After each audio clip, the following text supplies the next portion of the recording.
ధర్నా కార్యక్రమాన్ని తీసుకోవడం జరిగింది. ముఖ్యంగా ఢిల్లీలో 13 నెలలు రైతు ఉద్యమం జరుగుతున్నప్పుడు నరేంద్ర మోడీ రైతులు ఇచ్చినటువంటి కోరికలు ఏవైతే ఉన్నాయో అమలు చేస్తామని చెప్పి రాసిచ్చి మరి 2 సంవత్సరాలు కూడా చేయకుండా కాలయాపన చేస్తూ ఉన్నప్పుడే తిరిగి మళ్ళీ రైతాంగం అంతా కూడా రోడ్డు మీదకి వచ్చి ఇలా ఢిల్లీలో ఒక రకంగా యుద్ధ వాతావరణాన్ని సృష్టిస్తున్నటువంటి ఈ ప్రభుత్వం చర్యలను ఖండిస్తూ ఈరోజు దేశవ్యాప్తంగా అన్ని రాష్ట్ర కేంద్రాలలో జిల్లా కేంద్రాలలో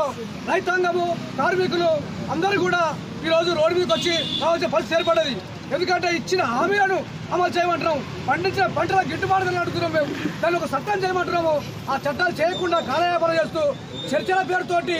కూడా కాలయాపన చేస్తూ మరో రకంగా రైతులకు మోసం చేస్తున్నటువంటి మోడీ ప్రభుత్వాన్ని గద్దెదించే వరకు ఈ ఉద్యమం ముందుకు పోతామని చెప్పి ముందుకు తీసుకెళ్తామని చెప్పి కోరుతూ అవకాశం ఇచ్చిన